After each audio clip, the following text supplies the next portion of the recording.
Can I? Oh, sure. Take your time. You can Okay, start great. at your convenience. Yeah. Okay, yeah. So I'll just start.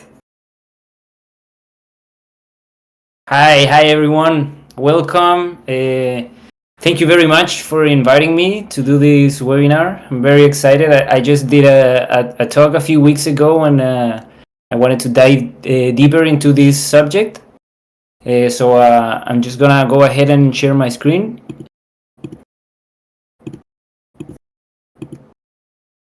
Let me know if you can see. Can you? Yes. Cool. So now you're actually seeing the presentation, right? Correct me if I'm wrong. Yes, we can see the presentation. Nice, awesome. Yeah, so I'll be basically trying to answer the question of why can't monkeys make video games? um, I like to, I'm a person that really likes to read a lot, to research about different things, and of course, this is kind of a joke title, but we're gonna dive into what makes us human and how that can help us make video games and not only video games but anything that we put our minds into. So I'm Manuel Valera. You can call me Manu. I've been developing games for more than 10 years now. I started when I was in school making video games with RPG Maker. I'm sure many of you are familiar with it.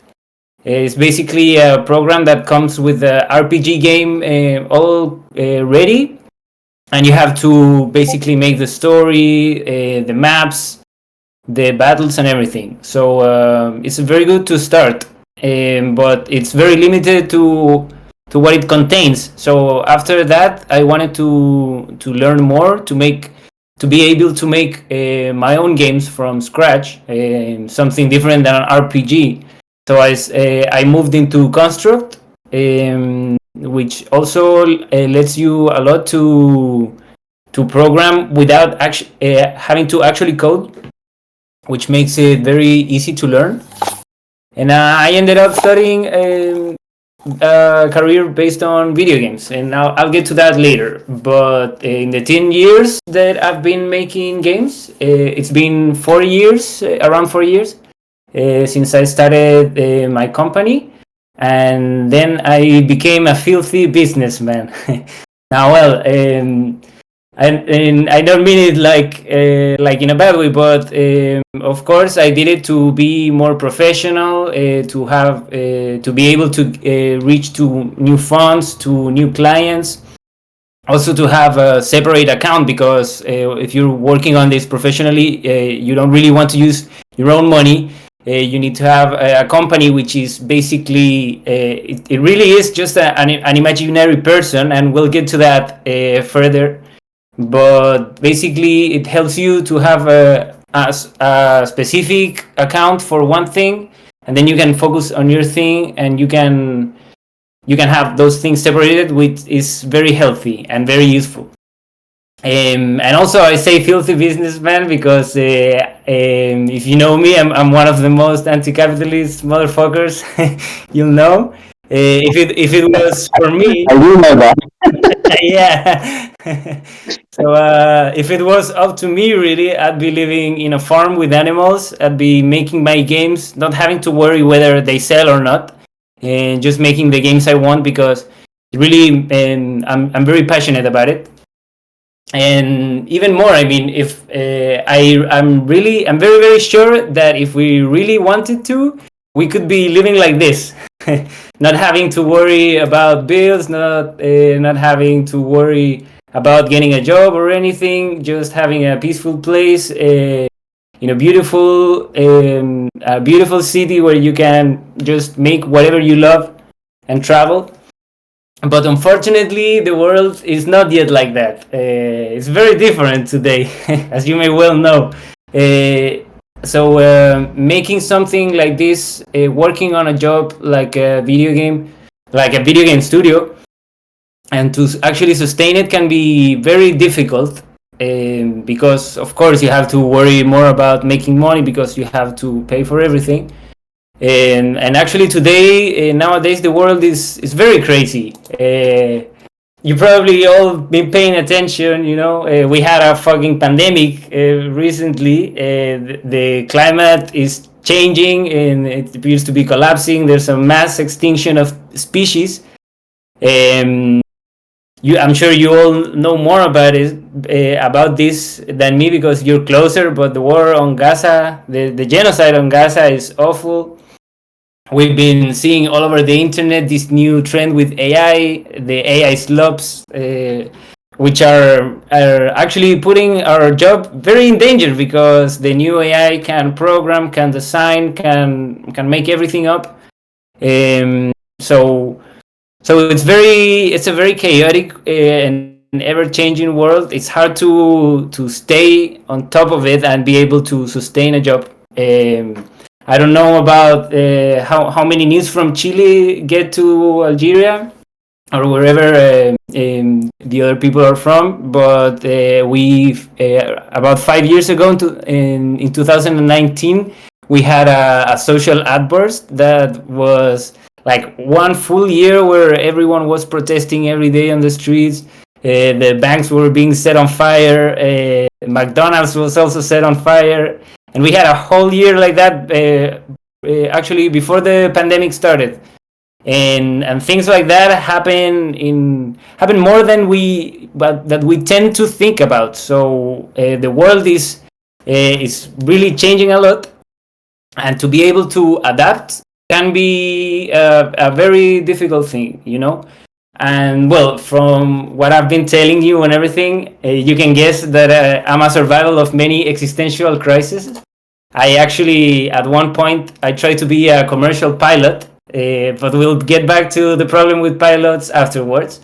And who would have thought that after all of that, I would find myself in a city that is known for its hot dogs, actually. So I moved from Santiago, the capital of Chile, which is a huge city. And I moved 3-4 hours to the south to a city called Talca, which is not it doesn't have a very good reputation. It's famous mostly for its hot dogs. Um, they had one of the first careers of video game development, so that's why I came here. But for some reason, I don't know why. Well, the people of Chile are very into hot dogs. We don't call them hot dogs. Really, they're called completos, which literally means complete. And for some reason that I'm not at all aware of, but I'm sure it's out there. Here in Talca, they make them with a different type of cooking the bread. Instead of toasting it, they do baño Maria, which is like Mary Bath, and so it gets warm with vapor of the water that you boil underneath. So everywhere in Chile, they make fun of this city because they eat wet hot dogs. But I didn't only learn about hot dogs. I also learned about a lot about video game design, about level design, making the mechanics of a game, and how to make it fun, and how to have a creative flow, and to be able to make a game that it's good and that can actually draw the attention. And unfortunately, there's not a simple formula.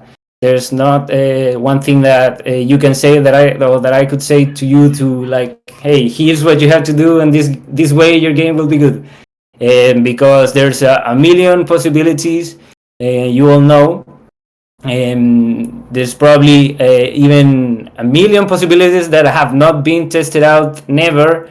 And to be able to dive into these ideas and to make them actually have a shape that can turn into a big game, it's not an easy thing. And as I was saying, there's no one formula, but at least there's two things that I know have worked for me. One is to be very curious, like to ask yourself a lot of questions. In my case,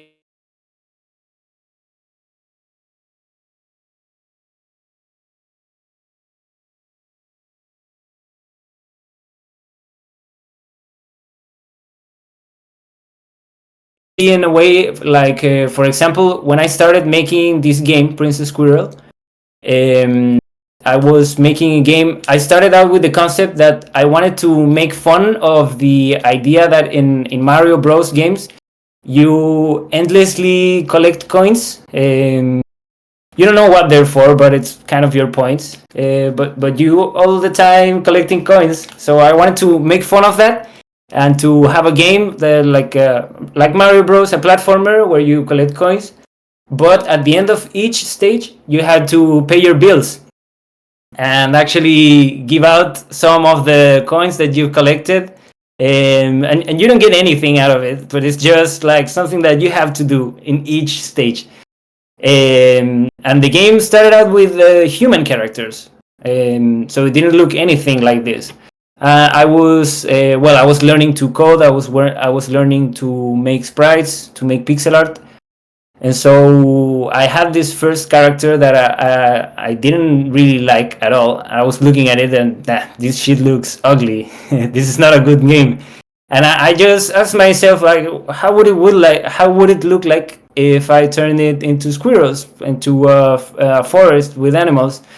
That would probably look much more beautiful. And so I started doing that, and it turned out pretty cute, I think. Of course, I changed the coins with acorns. Since you're a squirrel, I added more animals, and at the end of each stage, you have to pay acorns in order to pay the bills. And the other point, besides curiosity, is to have an open mind for this, because it's very easy, like, to get attached to one idea that you have. Maybe it's not working as well as you thought, and it's hard to like make up your mind and say, okay, this is not working, I have to do something else. It's very difficult because we get attached to what we've been working on, obviously. But we have to be able to have an open mind and to find new answers to all problems. Like, for example, once I made the game look like this and have this squirrel and make the acorns, like, for example, it came to my mind that since you're a squirrel, maybe now you should be able to climb the trees. And so I added that as a mechanic, and just to try, like, not getting attached to any of it, just flowing into whatever you're trying to make. And so I let this idea come and find it that actually climbing on trees made the game way funnier, and the people actually love that mechanic. I also added those holes on the trees that you can get into one and get out from another one. And all of that is making you feel much more like a squirrel in a game that started out with a very smaller complex. And so, like, for example, I started making more levels. I added other forest animals that have different mechanics. The game is not yet finished, but you can find the demo on itch and on Newgrounds. It's on our website as well. I'll send it afterwards. By the way, both versions are a little different, but you can try the game there.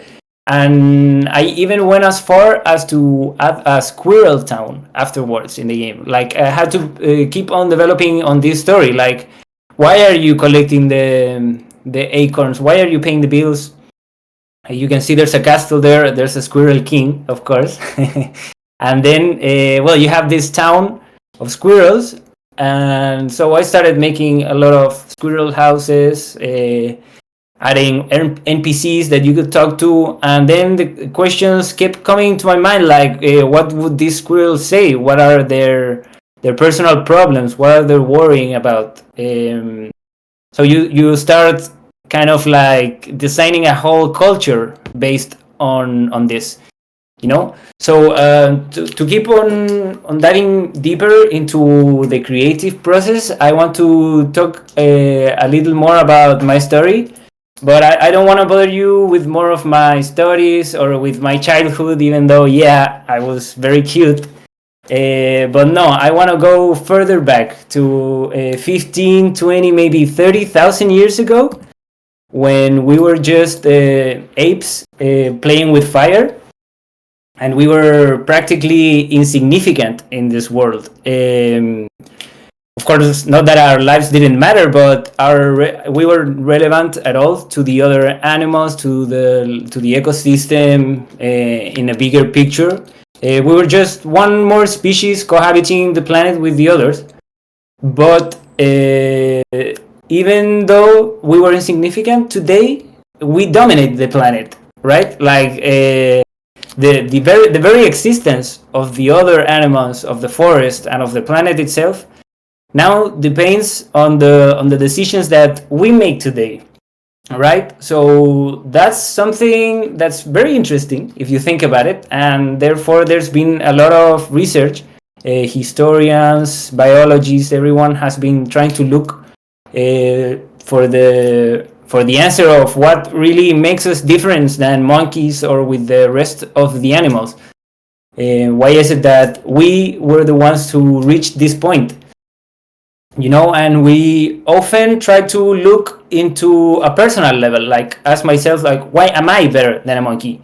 But really, if you look at it, I mean, you put me and you put a monkey in an island or in a jungle, and I don't know about you, but I wouldn't bet on me. I would bet on the monkey. Maybe I wouldn't make it like more than a month. I don't know. I'm not ready for that. And so on a personal level, maybe the monkey is more evolved than me, right?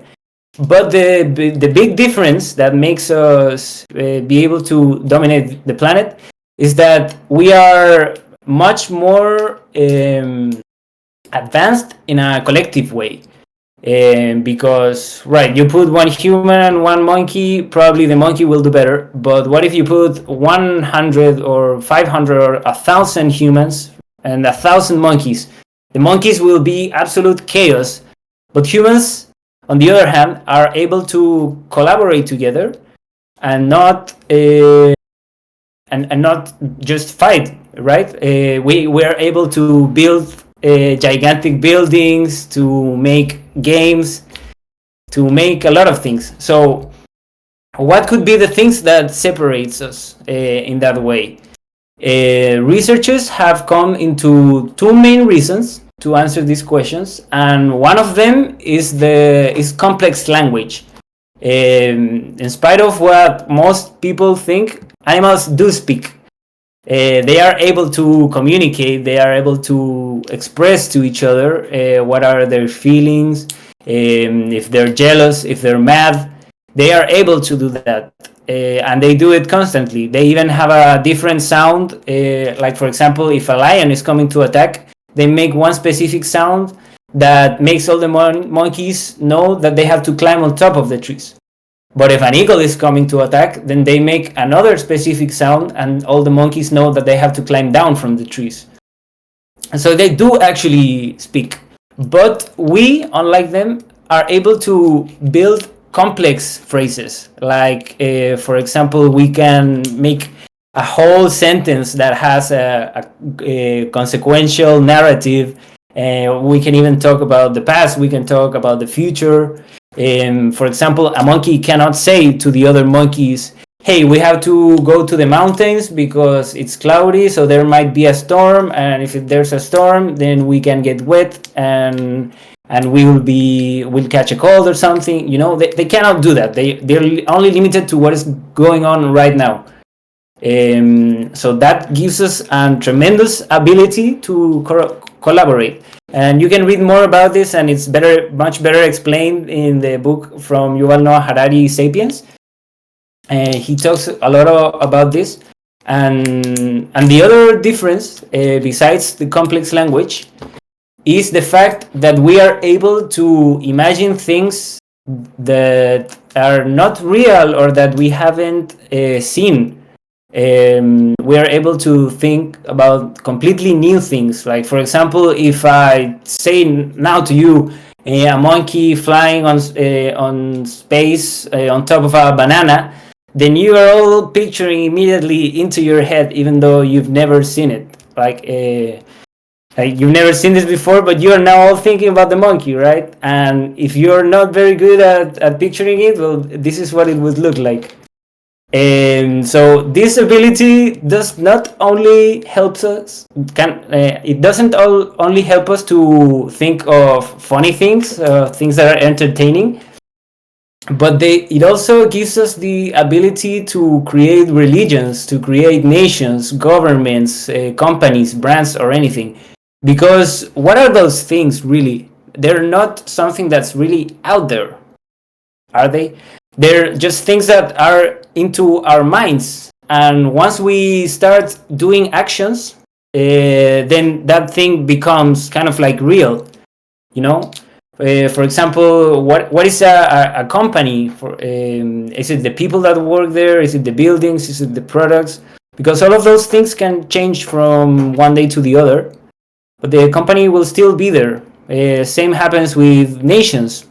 All the people that were back then when our nations were created are all dead now. But the nation is still there, and we are all still into these stories that are not necessarily good or bad, and not necessarily more real than others, but still it's the capacity to think of new things that are not there, and to be able to feel as if they were real. That gives us the ability to have huge tribes, like the rest of the animals, except for ants or bees that are basically clones of each other. But in the case for mammals, at least, they cannot have tribes of more than 100 member maximum, because to be in a tribe with another person, you have to be actually trust that person. You have to know, in a world, in a lawless world, because laws are very recent actually. In a lawless world, you have to be sure that your new friend won't kill you and take all your things the next day, because that can actually happen. And so, therefore, you have to be very sure of the people that you are working on, right? So, the language can help us because, well, there's even research that even monkeys gossip about other monkeys. And that gives us the capacity to be able to trust more animals, because maybe I can tell you, hey, this guy is my friend, I trust him, then you can now trust him. So that gives us the ability to expand. But it still gets to a limit where you maybe at one point there's one stranger that you don't know anyone who knows them, and then the trust becomes more fragile, and the tribes start to collapse. But in our case, since we can imagine things that are not real or things that we can't see, then we can start believing in more abstract things. Maybe I believe in a God that says that if I do this one bad thing, then we will get punished. And maybe I don't know you personally, but if you believe in the same God that I believe, then I know that I can trust you, right? And so this has expanded into a much more complex world, where we have many kind of religions on top of each other. For example, well, as I was saying, nations are one thing. We also have a monetary system, an economy, which is also, if you really think about it, it's not something that relates directly to the world. It's something that's on our minds. It's something that we give it the value of being real, right? So to get back a little behind, I was telling you that I was living in Talca. I was making this game Princess Squirrel, and then I had the question of how. I mean, I needed to make a page. I needed to make a page where I could upload my games, where I can have like a personal brand or something, to create something like this. And I know most of you know that it's not an easy task to think of a name for your company, for your game, for whatever you're creating, because you have to stick to it and you can't change it afterwards. So it has to be really good, right? But back then I needed to, because one of my teachers insisted that I should go to the Gamescom Latam. No, not Latam. Sorry, the Gamescom in Germany, because some of my teachers and some students were going, and they liked my game, so they were like, "Hey, you should come too to learn to see how this world is like." And so I want to recommend to you, all of you, if you're making games and if you have the chance to assist to one of these events. I think you're probably closer than me to the Gamescom in Germany. There's also one here in Brazil, closer by to me, and I've been there. I think 2 times. Yeah, it was this year and 2 years ago. It's an amazing opportunity to meet, to make networks, and to make your games and your work more shown. There's a business to business section where you can offer services to other companies. You can even schedule meetings with publishers, so you can try to find a publisher for your game. And so, well, I needed to make a page for my games, and I was with that dilemma for myself. What should I name this page? And back then, I had met friends with a llama that used to live there in the university. This university has a park with animals, and they actually do conservation for animals that are endangered. And so they have these llamas roaming around. Sometimes you would even see the llamas walking into the classrooms. That happened to me once or twice. And so I was telling this llama what I was going through, that I needed to find a name for my page. And the llama looked at me and said, "Hey Manu, you're very well aware of how animals nowadays are having trouble. We're having a very bad time. A lot of animals are disappearing. Most of them are being brutally murdered, and it's awful, and most people are not very aware of. But with the video games that you make, you have a wonderful platform to make people more aware of it, to make people develop more empathy, and to ultimately try to improve life on this planet for these animals, right?" And so we started working together, me and this llama, and we started Friendly Llama, which is our page for games that are environmentally friendly. They all have mostly animal characters that are going through problems mostly caused by human beings.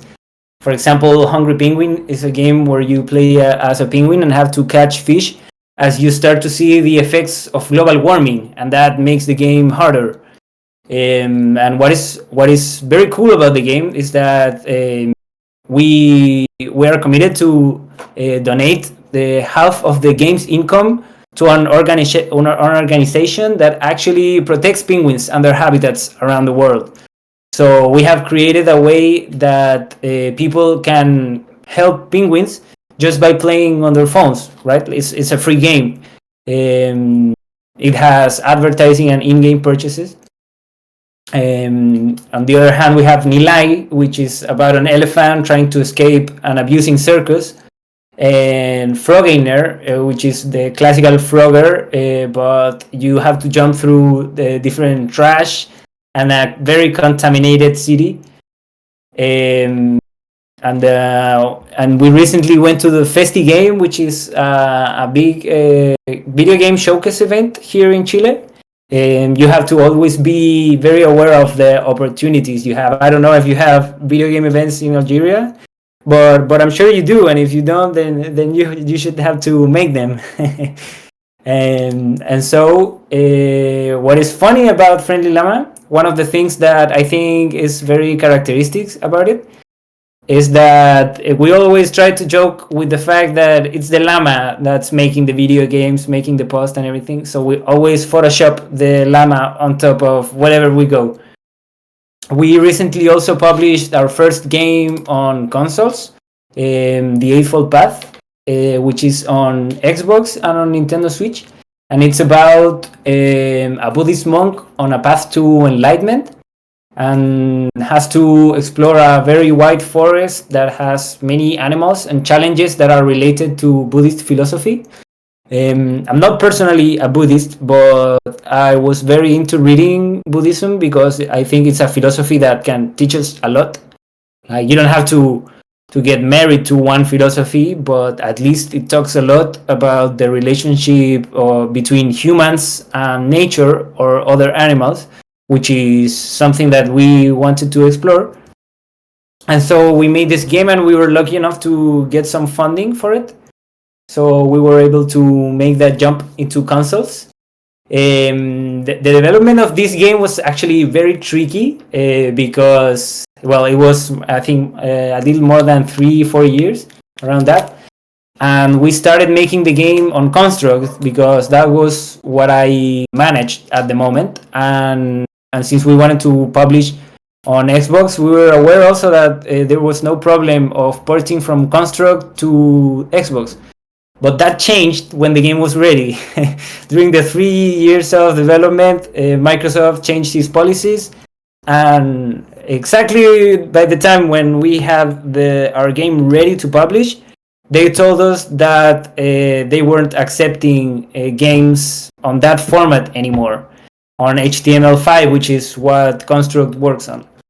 So we had to completely redo the game on Unity. At least we had the art, and I had more people helping. But it was a lot of work, and it was a tough decision that I had to make at one point. Like, yeah, I want to make this game for Xbox, for Nintendo Switch, so I have to port it to Unity. And of course, that wasn't an easy decision, but it was one that needed to be made. And so I've been doing this type of game, but I also had one little trouble because, of course, I love making games about animals, about nature. But I mean, that's not all the kinds of game that I like to make. Like, for example, I have this other game called TV Ads, which is like a WarioWare of micro games, where each micro game is a TV commercial, where you have to do the commercial right in order to the viewers to purchase the product.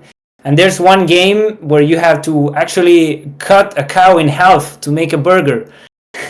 So as you can imagine, that doesn't go very well with the friendly llama vision. And it even happened to me a few times that if I published about these games on the friendly llama social media, then I would lose followers, because the followers were actually there because they liked this vision, right? Like, Friendly Llama is a company that makes games about protecting animals. They're family friendly, so child can play. But these games don't go at all with that. Like, for example, this one other game that's below, you have to how do you say, like, you have to cut out all the hairs from your leg in order to be beautiful. And well, the game is ironic. Please don't get mad at me, okay? The game is absolutely ironic. It's a way to make fun of how TV commercials treat us, right? Like, just mindless consumers. And so I wanted to make fun of that, and I wanted to make more games like that because I also enjoy doing so. And since I couldn't do it on Friendly Llama, we started this other page called Sudaka Games with a group of friends, other developers and artists. And we have people from all around South America. We have an artist from Peru. We have one artist in Brazil as well. And here we make more games about socio-political issues, history, like, for example, our game Rise of Jericho, which is on Steam and Epic. You have to organize a tribe of hunter-gatherers and build the ancient city of Jericho while protecting it from invaders and from natural disasters. We have this other game that's called This is Chile, and it's a game that makes fun of the corruption here in our country. Unfortunately, the game is only in Spanish. It's in the web, but if you want to play, then let us know so we can make a new version in English. It's an idle game where you make money out of basic services and have to raise the GDP while avoiding to get too many protests in your country. And on the other hand, we also have Jet and Sky, which is probably the oldest one. We've been working on that game for a long time. You play as two friends from high school who spend their days chasing criminals on a jet ski. And it's a very 80s style game with a top-down view, pixel art style. And also to make fun of this vision of that you have to just mindlessly shoot criminals, right? Just making fun of that. And so we have kind of like the same team on both Friendly Llama and Sudaka games, but working with a completely new vision, or completely different visions that have a different reach, different audience, that gather different people also. Well, but I want to go back to what I was saying before. I wanted to ask to you the question that why do you think is the main reason that commercial planes crash? Like we have these huge planes, these professional pilots, but plane accidents keep on happening, right? And it's something that we have to get into because people are dying of it. And because of this, many people have researched into this, and well, one can intuitively think at first that maybe it's technical issues, right, or weather difficulties. But even though all of that may happen, it has been very recently discovered that one of the main factors of these accidents is actually the lack of communication in the cabin. Like, for example, the one time, this is always recorded on black boxes. I think that's the name, right? Like they get recorded in the cabin. So when they find the plane, they can actually hear to the recording and hear to what the pilots were saying.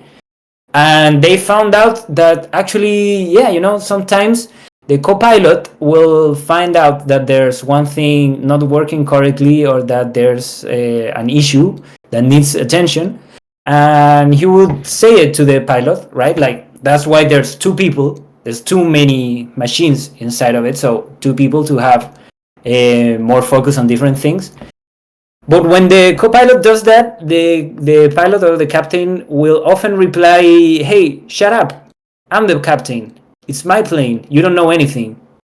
And it's fucked up, but it's very often the case, and then co-pilots will just lower their heads because they know they have a job to maintain. They have to take good care of their how the others see them, because they have to pay the bills, they have to pay for food, they may even have to maintain a family. So it's not worth the risk to get into a conflict with the captain, and instead of that, they usually lower their heads and follow their orders and just shut up. And what happens after that is that, well, the plane crashes and everyone dies. It's very tragical, but it really happens. It's very an amazing thing to think about, because, so as I said before, we have these huge machines, these huge planes with years of research, of engineering, and you have these pilots that have studied a lot how to fly these things, and they have thousands of hours, but in the end it all ends up this way just because the captain had the mindset of a 15-year-old, right? and that happens.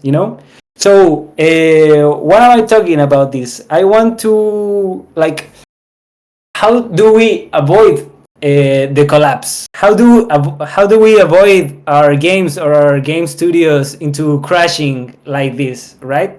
because from all the study there have been made a lot of conclusions.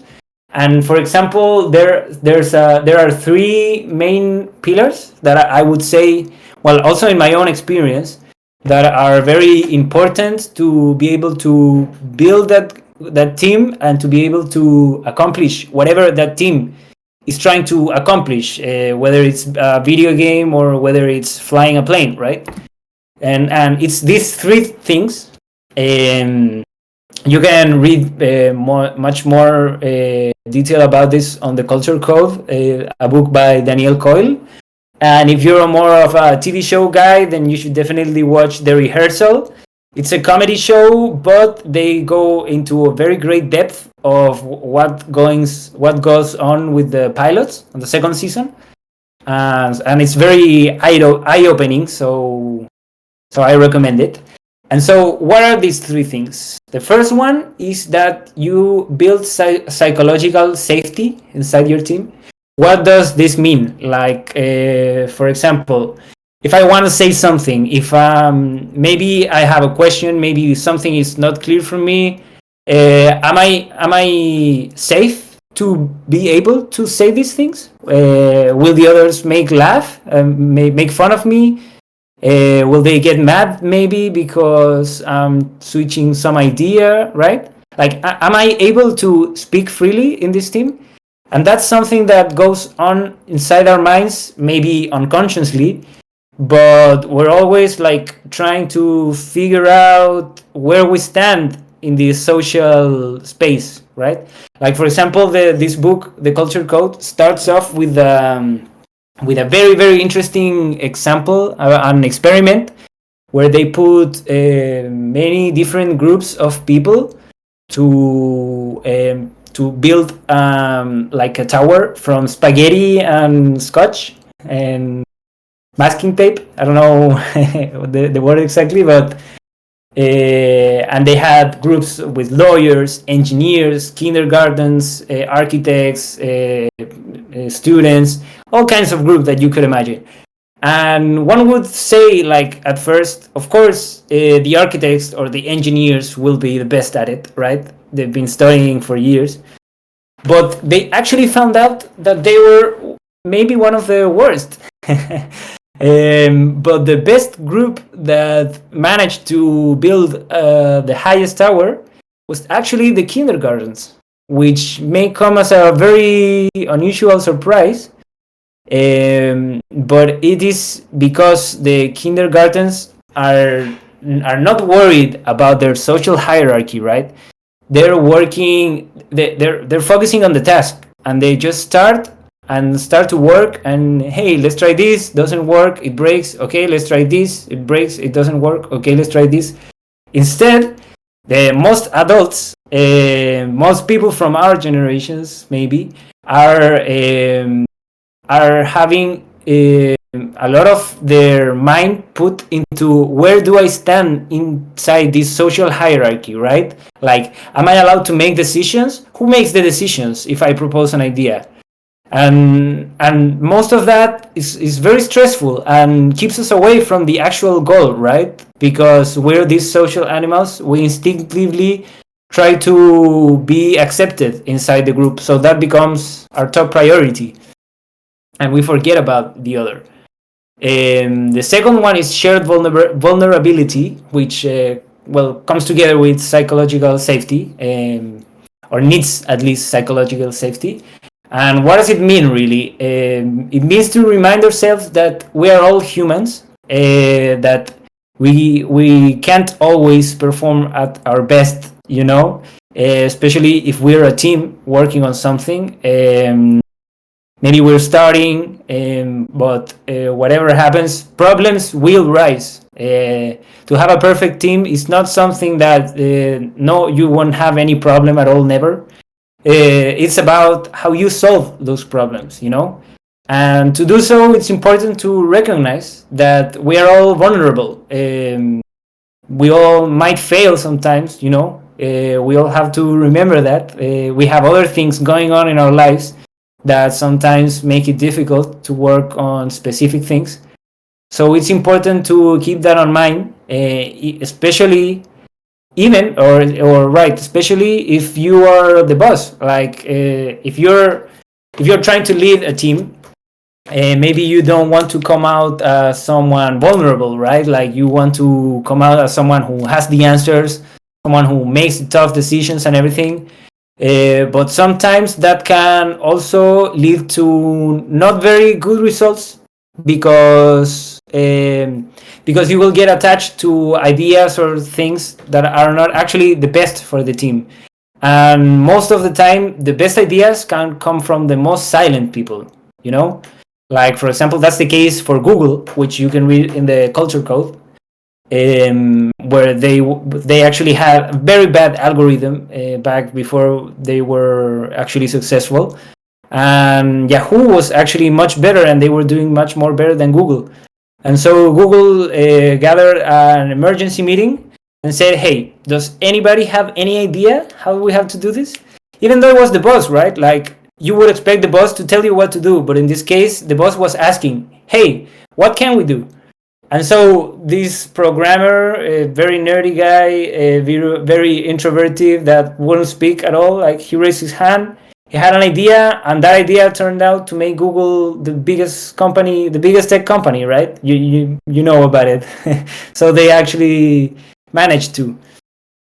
And the last very important thing to have on a team is to have a clear purpose. You all have to be very aware of what is it that you're making, how you're going to make it, and why you are making it, right? Like, what's the goal of it? Is it to make money? Because if that's a goal, then maybe a lot of actions, maybe the result won't be as good, because like if it's a commercial thing, well, maybe it will be like these games that have a lot of advertisement and people end up hating them, right? But if you want to make a game, maybe, and a purpose can be very simple, like something for a group of friends to have fun, or it can be to show a new perspective, a new story. But whatever it is, you have to be clear. You have to talk about it with your team. All these things are not things that you just say, okay, let's have this and we have it. It's something that is constantly being worked on. It's something that you have to every day in every conversation, right? Like make small examples of this. Like for example, if someone maybe had an idea but said, "Hey, no, don't listen to me." Maybe you can say, "Hey, no, let's hear your idea. We want to know, because we're all in this together. We want to make a good game. We have to figure out what that is."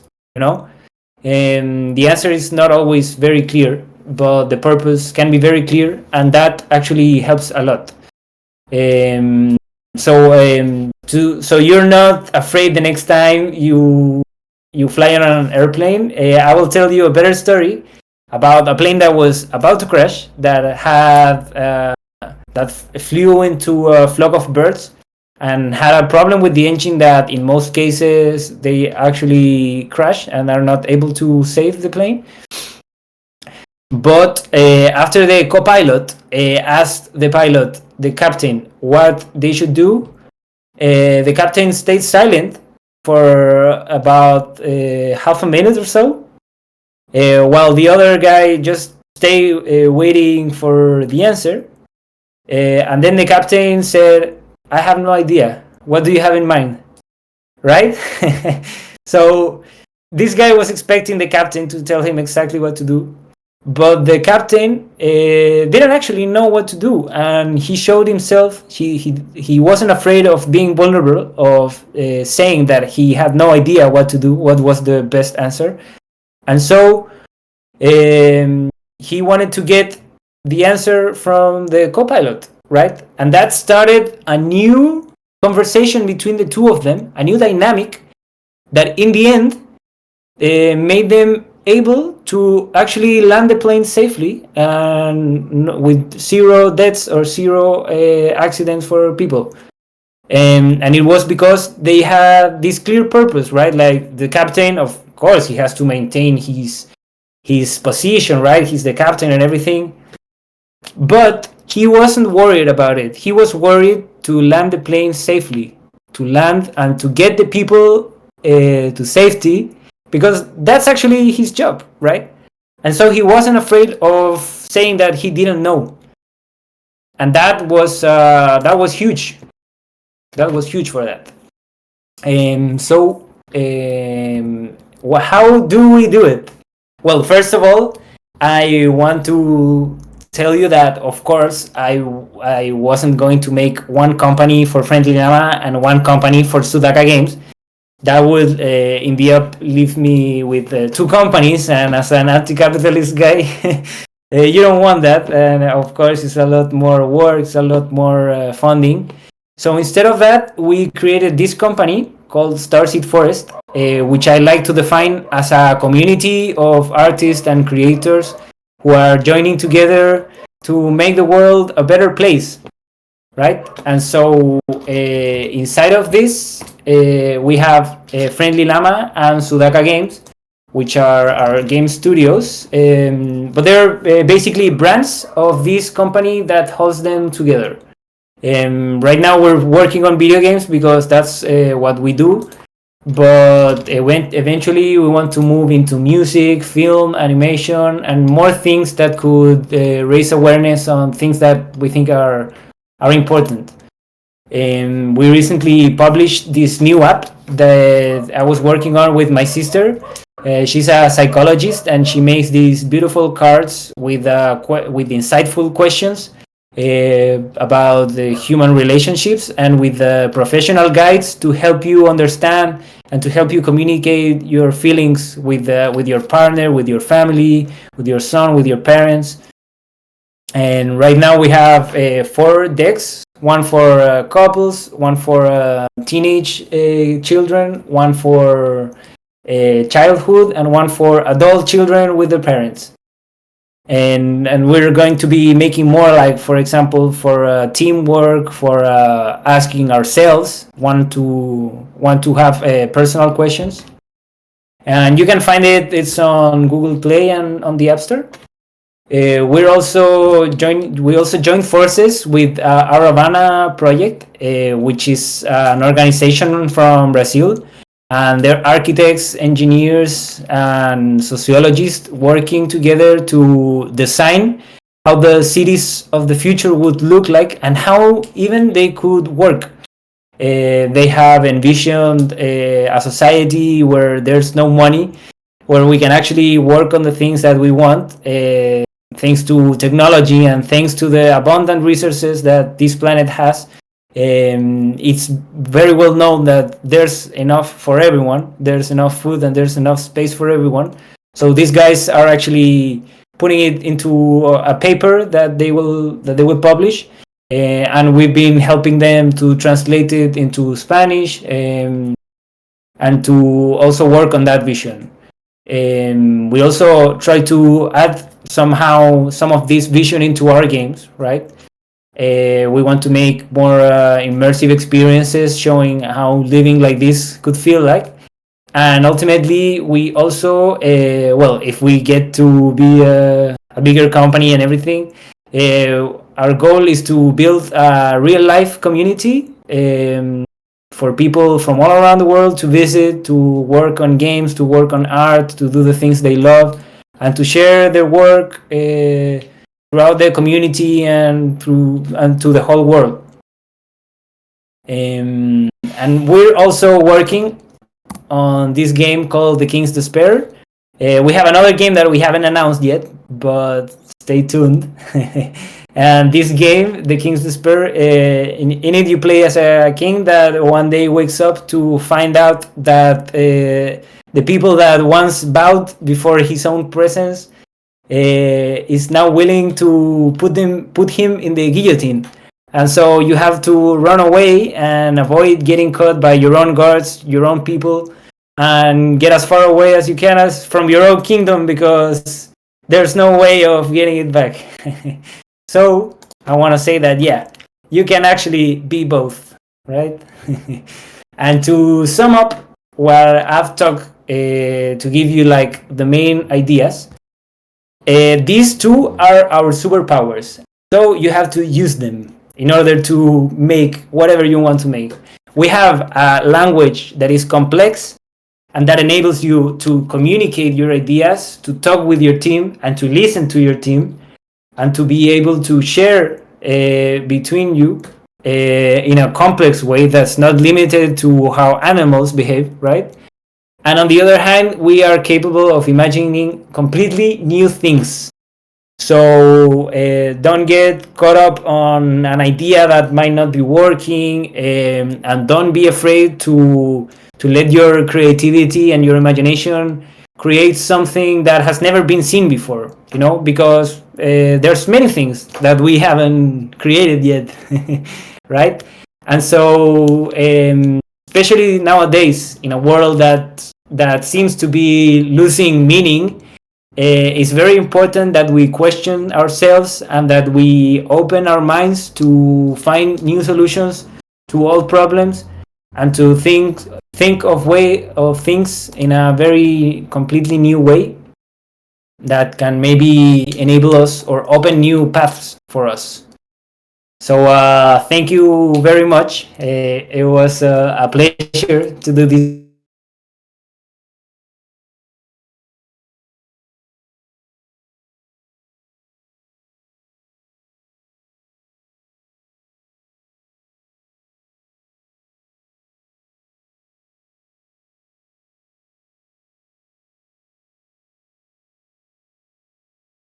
It was a pleasure. I hope it was a good talk for you and that you get something out of it. Thank you very much. Thank you so much, Manu, for the presentation. Yeah. As always, you're a great hard worker developer.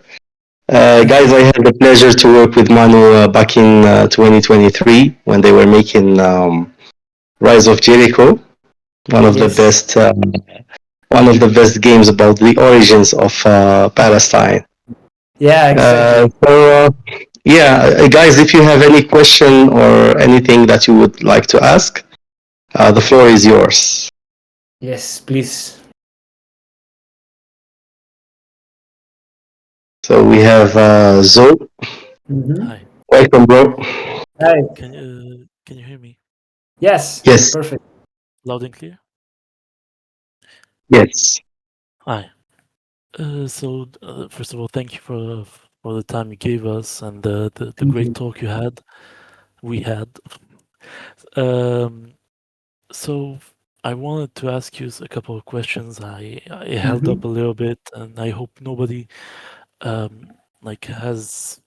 If I take too much time, please just tell me. So I Mm-hmm. wanted to start off with asking you about you're anti-capitalist. We're both on the same page on capitalism, our ideas on it.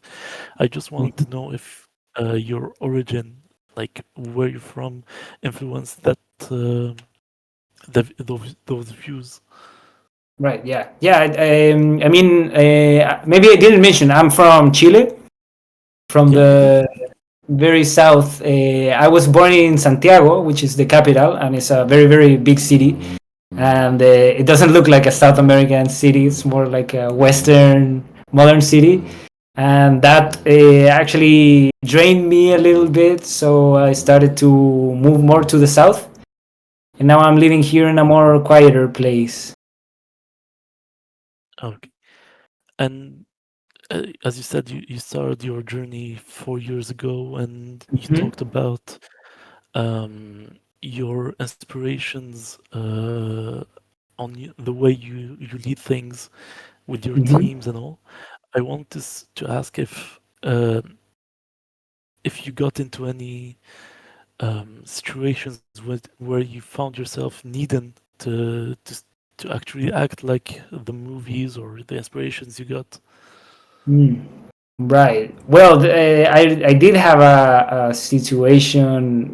For example, back when we had the time of protests here in Chile, I was taking part of it, not violently. I was just there with my friends protesting, you know. And I was actually surrounded by a flock of cops, and they took me very aggressively, and they dragged me into the police station, and we had a full trial afterwards. So yeah, I've seen myself in worse scenarios. So it's important to be aware of all of that because the world is coming increasingly dangerous. Like for example, I don't know if nowadays I would travel to the United States. It sounds like dangerous. Does that Yeah, it reply your does. question? Maybe I was caught up Yeah, in my. yeah, sure. I mean, the more we know about you, the more situations it shows that Nice. like your answers, not, more like your reactions to what Mm. comes in your life and the situations you're Right. in. Also, we I can relate to you in one thing. It's that you're a version of us in 4 years, hopefully. We we're kind of making our own game company. We have our first game coming out and all, and Awesome. we think that, and hopefully it will make it like you did. Yeah, I'm sure. If you put your minds to it, you can do amazing things.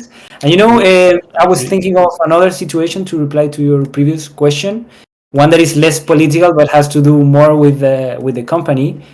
Um, Before I started with the actual company, when I was studying, I started working on this game about the Chilean dictatorship. There was this sociologist that had been working on it for 5 years or so, and so I wanted to help because, well, mostly because of the message of the game.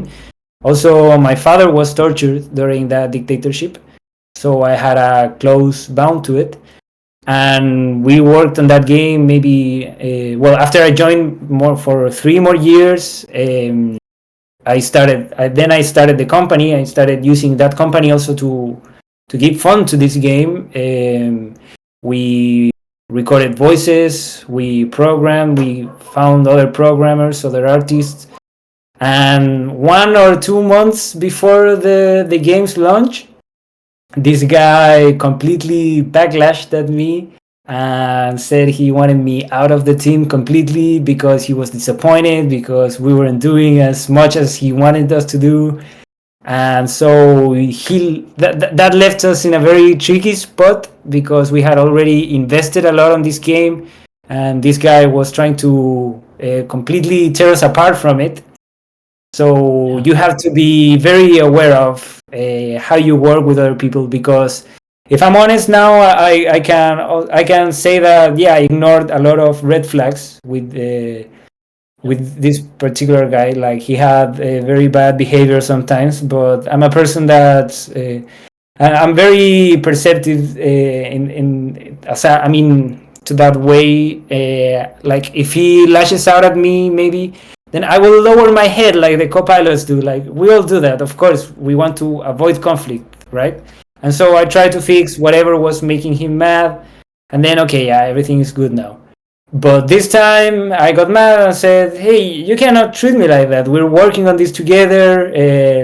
I didn't delete that thing that you're saying I deleted, you know." But it was a bad situation, and that's why you have to have a very good communication with your team to be sure you're on the same page and to be sure that you have psychological safety. yeah.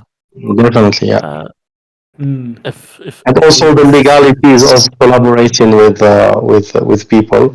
I mean, maybe you had like a blind trust in him, but Right, yeah, yeah, if there were like legal contracts or things that attach you exactly. to the game, you wouldn't have that problem. Yeah. Yeah, I mean, I didn't have the legal what I needed in terms of authority. legal, because when I started working with him, I didn't have the company, and when I finished, I already had the company, and so that gave me a much further idea of what we can offer, how much we should ask for what we can offer, and also it was like a big eye-opening thing to make me aware that I'm making this company. I'm trying to build up a team. I'm trying to work on something, and I have people counting on it. I have people working on it, believing in it, and so um, I'm responsible of what goes on through that team. You know, like when this guy started with this behavior, I had I the sound producer who was editing the voices. It became very stressful for him, right? And he's a very good sound producer. I still work with him because we really trust, and he does an amazing job. But I accidentally made him go through that stress and through that bad time because I wasn't careful enough with what we were working on, right? Mhm. So it's a big responsibility. We we have a team. So again, I'm bringing it back to us. Mm-hmm. We really the way we started, we really hated the corporate world and Yeah, how much we were used as pawns more than human beings and all. So yeah, right. this was this was the major reason we really shifted for our studio, so we can Mm, really be people and convey some messages through our games. right, yeah, exactly. Nice. So I hope I didn't take up too much time.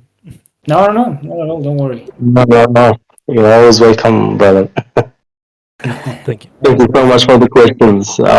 Do we have any other questions? Or I guess Roberto asked you like, what parts of game development do you enjoy the most? Like Mm-hmm. art, story, or programming? I think I'm mostly a game designer. I love making the game concept, designing the mechanics, designing the levels, which is still very challenging for me. Like I can make 5 levels for a game, and then I'm maybe out of ideas. No, not out of ideas, but it's a very difficult thing, and it makes me. It's really fun for me. I love making that part, like the practical part of the game itself. Definitely, yeah. I mean, Mm-hmm. I hope this has answered Roberto's questions. And Mm-hmm. yeah, are there any other questions, guys? Anything you want to add to the presentation? I think I said what I needed to say at least.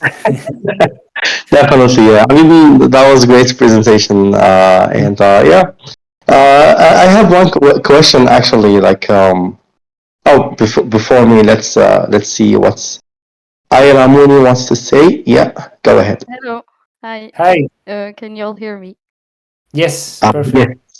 First of all, I wanted to thank you all for the amazing presentation and talk. It was very interesting. And as Thank I said, you guys you. seem very cool. My question Thanks. is, we all know that games take time to be made, and especially if it's like the first game you make, Mhm. like you just said, Zoo. My question is, when things feels like they're taking forever, Mhm. and it feels a little bit overwhelming. What's Yeah. your advice for that? Well, in my case, at least, I usually, yeah. Well, sometimes I'm working too much on one game, and afterwards I get a little drained, and nothing comes out anymore. So for me, at least, it works to have maybe other projects that maybe we can put our minds into for a moment. Maybe participate in a game jam, right? Or Yeah. something like that to put your mind off of it a little. Also, we have this policy in our company that besides your vacation days, you get one day where instead of going to work, you can spend the day in nature, which is also very good. Take walks, to travel maybe some place near, but to put your mind off of it a little is very helpful for the creative process. And also, what is very good is to test the game, to gather your friends. Maybe if it's a multiplayer game, invite a lot of friends to play, see what's working, see what's not working, and maybe you will see new things, and maybe you will have fun playing that game in a way that will make you say, "Oh, we this game is going good, but there's this thing that's still missing." and then you will have a fresh new perspective to get back to it. Yeah, that's a great idea, actually. Thank you. Thank I you have, too. I also have one more question. What Yes. was, I don't know if you if you had any, like, let's say, connection with publishers or anything, but what was the worst, like, interaction with a publisher, if you had And any? good question. Yeah. I've had a few because, like I said, I've been to these events like Gamescom, and then you have to schedule all the meetings you can with publishers. And then I also had some online meetings with them. It all depends. It's mostly very friendly. Like the video game industry is a very friendly industry, in my opinion, because you will see all of these publishers, all of these developers, and it doesn't feel like you're actually competing with each other because the game the guy next door is doing is completely different to the one you're making, and so you actually want to see they also succeed with their games, you know. And Yeah. publishers are also mostly people who, well, they play a lot of games, so they're very interested in hearing about it. But yeah, I mean, they have a lot of people with a lot of game pitch, so sometimes they will see a lot of, and they might forget about it, you know, and that's okay. But you have to, well, or where was I going with this? It's okay. Yeah, no, well, the worst experience I had, at least, we had a publisher for the game Jet and Sky. I wanted to say this, I forgot during the presentation. There was a publisher that was working with one of my teachers here, and there was a publisher from Spain. And so they were interested in our game. They wanted to work on it. Awesome. So we would have to only focus on making the game. They would port it and they would do the marketing. But they would never give us funding for the game. And you would expect from a publisher that they give you funding, right? So I was like Yeah. bothering them like a little bit of like, hey, you should give us a lead. And they were like, okay. And then one day my teachers tell him, hey, it's all for now. This publisher just went broke, and so the Oh, contract is out of the way now. And so that was a very bad experience because, like, right at the beginning, like, you want to get any publisher, like, it's like the big dream, it's like the big step, you know. And maybe you get caught up with any proposal you have, but you have to be very careful with it because I've had like other companies from here in Chile with whom I've talked to and whom have worked with developers.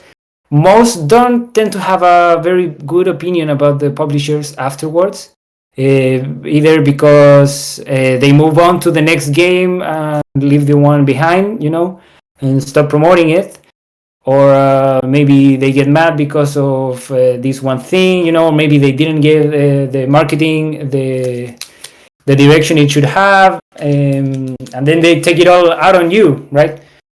yeah. So you have to be careful. And nowadays, is I think it's harder today to find a publisher than a few years ago, because during the pandemic, a lot of publishing were putting a lot of money into it. So because the games were selling a lot more since people were staying at home. Yeah. But right now that went down, and publishers are also a little bit. They took 1 feet out, you know, so Yeah. they're not giving out too much, but they're still doing the meetings and everything. They're still open to know about your games, and even though it doesn't come up with into anything like a contract or they publishing your game, it's very good to keep that contact, to keep that relationship. Maybe you can send them the next game you're working on, and they see, oh, they actually finished the game that they said before, and this game has done good.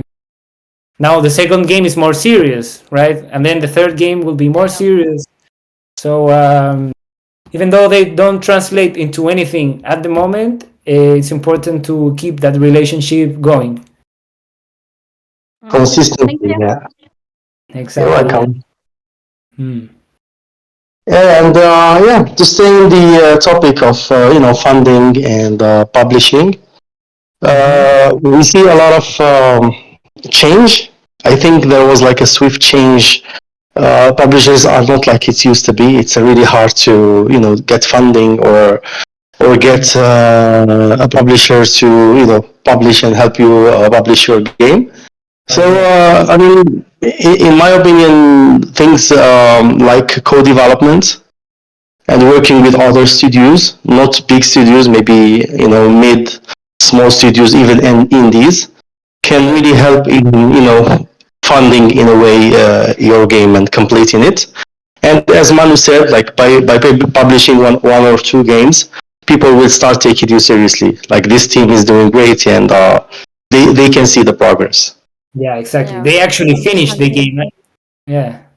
It's very different to be working on a game that actually finishing and publishing it. It's like the most difficult step. Yeah, Honestly, it is. Yeah. all right then. Any other questions? Anything. I want to Let me know what check you the guys chat. want to know what you guys are working on. Yeah, I mean, Zo can tell you a bit about his game. I had the pleasure to see what they are up to. So Nice. yeah, if you would like to talk about it or share what you want to share, you're more than welcome. Go ahead. Oh, I again. I mean, it's not much for now. We're really in the starting phase of development. mhm. We are making like a very unique roguelite deck builder. Like if you know Punch Out, if you ever tried it, Mhm. it's like Slay the Spire if you had to think really fast and you didn't have the time to look at your card. You really have to be good to make combos and all. And you Nice. have this our artist Aramuni right now that you saw her. She has a very unique art style that appealed to many people, and we Awesome. are very happy with how it's looking. It's just taken a lot of time and a lot of energy, but it's coming Yeah, I along. can We're imagine. having Mm. so yeah, it's roguelite deck builder. If I can Nice. link it Do you have any if you videos or want to. something? Yeah, please. Please Yeah, share yeah, trade. we have a whole YouTube channel. Not Nice. Yeah, trailer, but we have a YouTube channel where you can take a look at. awesome.